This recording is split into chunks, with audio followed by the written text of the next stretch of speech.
Assalamualaikum warahmatullahi wabarakatuh. Selamat pagi anak-anak kelas 5. Hari ini kita akan belajar mengenai MUPEL IPA tema 2, subtema 1. Ayo kita simak video selengkapnya berikut ini. Pernafasan pada hewan. Sistem pernafasan adalah sekumpulan jaringan organ yang membantu tubuh bernafas. Seperti manusia, hewan juga bernafas untuk mengambil oksigen dan membuang karbon dioksida. Namun, sistem pernafasan pada hewan berbeda dari manusia.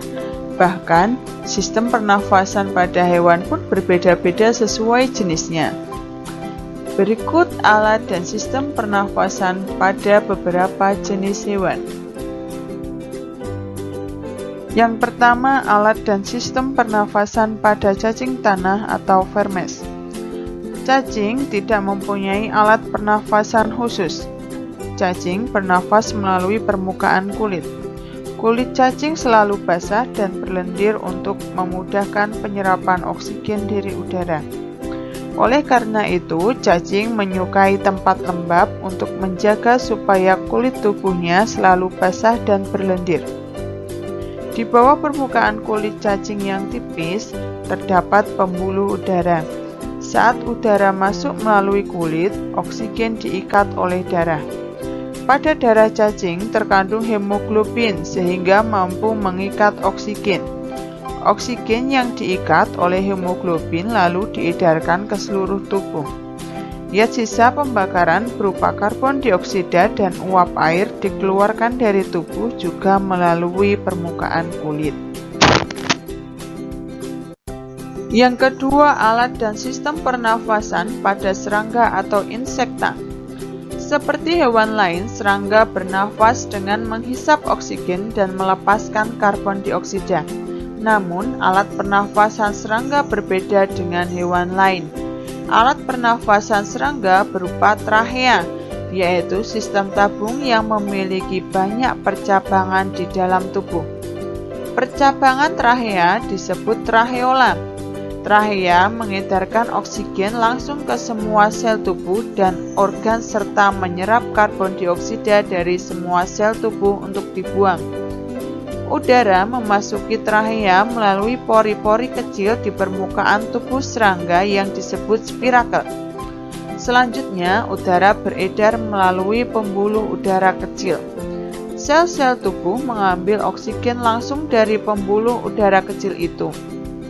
Karbon dioksida dari sel akan mengalir ke tracheola, lalu dibuang melalui lubang spirakel.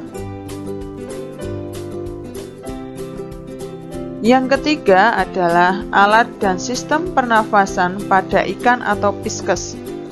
Semua makhluk hidup termasuk ikan memerlukan oksigen supaya tetap hidup. Pengambilan oksigen ini melalui proses pernafasan yang melibatkan organ pernafasan. Ikan bernafas dengan organ khusus mirip saringan yang disebut insang. Insang berbentuk lembaran tipis berwarna merah muda dan selalu lembab. Insang terdapat tepat di belakang rongga mulut pada kedua sisi kepala ikan. Biasanya insang dilindungi oleh selaput atau rangkai yang disebut tutup insang. Di balik tutup insang ini terdapat 4 deret insang yang saling tumpang tindih. Pada insang terdapat pembuluh darah halus. Pembuluh darah itu dapat menyerap oksigen yang terkandung dalam air dan melepaskan karbon dioksida dari darah. Insang juga berfungsi sebagai alat pengeluaran garam-garam dan sebagai penyaring makanan.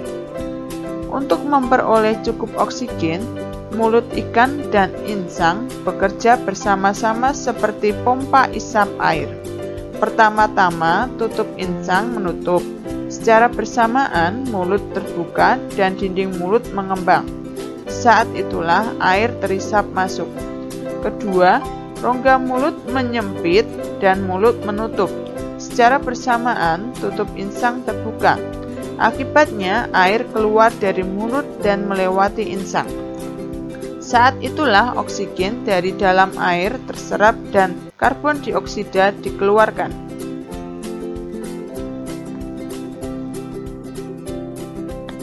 Yang keempat, alat dan sistem pernafasan pada hewan amfibi.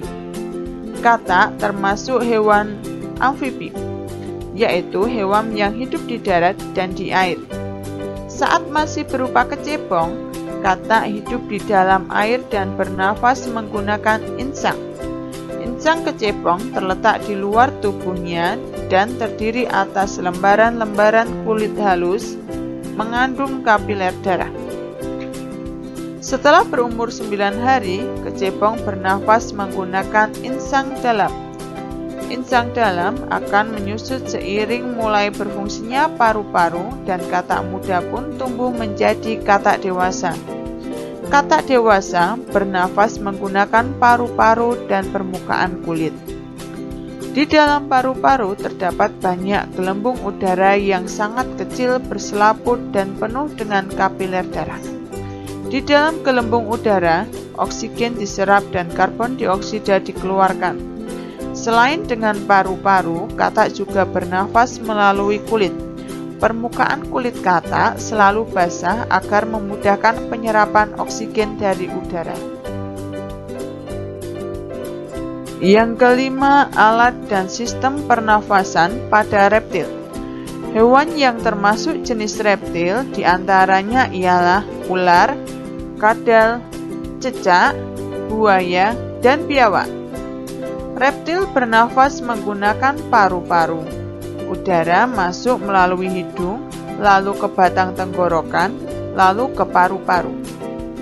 Paru-paru reptil terletak di dalam rongga dada dan dilindungi oleh tulang rusuk.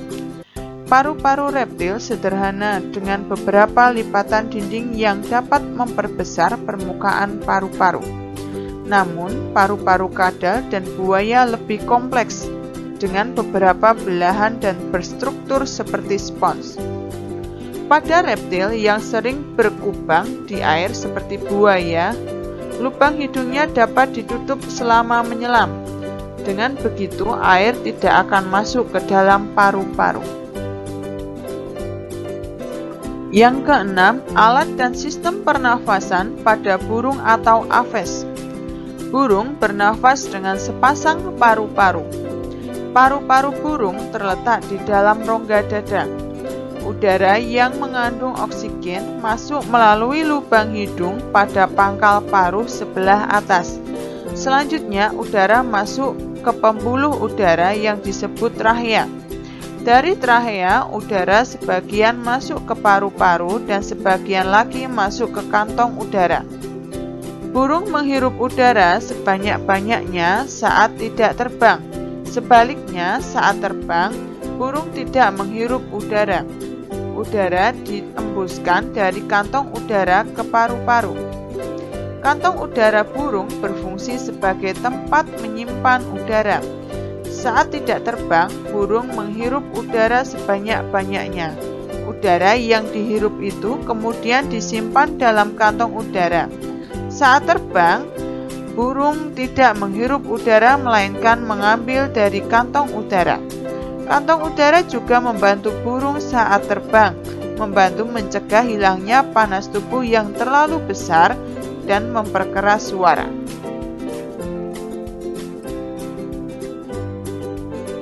Yang ketujuh, alat dan sistem pernafasan pada mamalia. Mamalia adalah jenis hewan yang menyusui anaknya. Ada dua jenis mamalia, yaitu mamalia darat dan mamalia air.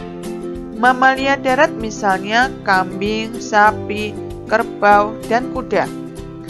Mamalia air misalnya paus, duyung, dan lumba-lumba. Pada mamalia air, hidupnya dilengkapi dengan katup. Saat mamalia tersebut menyelam, katup akan menutup. Sebaliknya, saat mamalia tersebut muncul ke permukaan air, katup terbuka. Saat itulah mamalia air tersebut akan menghirup oksigen serta mengeluarkan karbon dioksida dan uap air. Selanjutnya, kita akan mempelajari mengenai sistem pernafasan pada manusia. Alat pernafasan pada manusia adalah paru-paru. Manusia bernafas untuk memasukkan udara ke dalam tubuh. Udara mengandung oksigen. Oksigen dibutuhkan untuk mendapatkan energi dari makanan. Energi itu menggerakkan semua proses kehidupan yang sangat penting pada tubuh. Alur pernafasan manusia sebagai berikut. Rongga hidung menuju faring, menuju laring, menuju trachea, menuju bronkus, menuju bronkiolus, menuju alveolus, kemudian paru-paru. Coba kalian perhatikan gambar sistem pernafasan manusia. Yang pertama, hidung. Udara masuk melalui lubang hidung ke dalam rongga hidung. Di dalam rongga hidung terdapat rambut-rambut pendek dan tebal untuk menyaring dan menangkap kotoran yang masuk bersama udara. Selain disaring, udara yang masuk dilembabkan oleh selaput hidung. Yang kedua, faring. Faring merupakan persimpangan antara saluran pernafasan pada bagian depan dan saluran pencernaan pada bagian belakang. Yang ketiga, laring. Laring atau tekak atau jakun terdapat di bagian belakang faring. Laring terdiri atas 9 susun tulang rawan berbentuk kotak. Yang keempat, trachea atau batang tenggorokan. Pada trachea terdapat jaringan yang disebut silia yang akan bergerak dan mendorong keluar debu-debu dan bakteri yang masuk. Yang kelima, bronkus. Bronkus merupakan percabangan dari trachea serta terdiri atas bronkus kiri dan bronkus kanan. Yang keenam, bronkiolus. Bronkiolus merupakan percabangan dari bronkus. Yang ketujuh, alveolus. Alveolus terdapat di dalam paru-paru, merupakan tempat terjadinya pertukaran oksigen dan karbon dioksida. Alveolus dikelilingi kapiler-kapiler darah. Alveolus berbentuk seperti buah anggur. Gambar selanjutnya adalah paru-paru. Coba kalian pahami dengan seksama keterangan gambar pada paru-paru berikut. Udara masuk ke dalam tubuh melalui lubang hidung, lalu masuk ke dalam batang tenggorokan. Batang tenggorokan adalah sebuah pipa mulai dari belakang hidung dan mulut, lalu turun ke paru-paru. Dari batang tenggorokan, udara masuk ke paru-paru. Di dalam paru-paru, oksigen terserap ke dalam pembuluh darah halus. Sebaliknya, gas karbon dioksida dari pembuluh darah masuk ke paru-paru dan selanjutnya dibuang saat kita menghembuskan nafas. Fungsi bagian-bagian pernafasan. Yang pertama, hidung. Berfungsi untuk menyaring debu dan kotoran dari udara. Penyesuaian suhu dan kelembaban udara untuk memudahkan proses penyebaran gas dalam tubuh. Yang kedua, faring atau tenggorokan. Berfungsi sebagai tempat keluar masuknya udara dari hidung ke trachea. Yang ketiga, laring atau kotak suara. Berfungsi untuk mencegah masuknya benda asing yang masuk ke dalam sistem pernafasan. Organ berungga yang dapat mengeluarkan suara saat udara masuk dan keluar. Yang keempat, trachea atau batang tenggorokan. Berfungsi untuk penyaring udara yang masuk ke paru-paru. Yang kelima, bronkus. Berfungsi sebagai media penghubung antar trachea dan paru-paru. Yang keenam, bronkiolus. Berfungsi sebagai bagian yang menghubungkan udara yang mengandung oksigen untuk masuk ke dalam paru-paru. Yang ketujuh, alveolus, berfungsi untuk tempat pertukaran oksigen dan karbon dioksida. Selanjutnya, kita akan mempelajari mengenai proses pernafasan pada manusia. Bernafas adalah kegiatan menghirup oksigen ke dalam tubuh dan membuang karbon dioksida dari dalam tubuh. Di Diafragma adalah otot utama yang membantu manusia dalam bernafas. Otot ini berbentuk seperti kubah atau parasut dan berada di antara rongga dada dan rongga perut. Fungsi utama dari diafragma adalah mendorong sebanyak mungkin udara ke paru-paru. Saat kita menghirup udara, diafragma akan berkontraksi menjadi lebih datar. Saat itu, paru-paru membesar untuk dapat menampung udara yang kita hirup. Saat kita menghirup udara, otot-otot tulang rusuk mengangkat tulang rusuk kita sehingga paru-paru membesar. Sebaliknya, saat membuang nafas, otot diafragma akan relaksasi dan tulang rusuk mengendur. Paru-paru mengkerut lagi ke ukuran yang lebih kecil dan mengembuskan udara pengap berisi karbon dioksida. Berikut adalah gambar gerakan otot diafragma saat bernafas. Coba kalian perhatikan dengan cermat. Proses pernafasan manusia. Proses menghirup udara. Yang pertama, udara masuk melalui hidung. 2. Udara disaring oleh lendir dan rambut hidung. 3. Paru-paru mengembang dan rongga dada membesar. 4. Gas oksigen diserap oleh alveolus. Proses mengembuskan udara. Yang pertama, paru-paru mengempis dan rongga dada kembali ke ukuran semula. 2. Udara keluar melalui saluran pernafasan. 3. Udara yang dikeluarkan mengandung gas karbon dioksida dan uap air.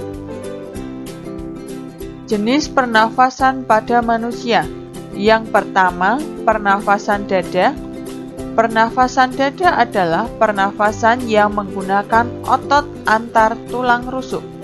Yang kedua, pernafasan perut. Pernafasan perut adalah pernafasan yang menggunakan diafragma. Pernafasan dada dan pernafasan perut terjadi secara bersamaan. Cukup sekian pembelajaran hari ini.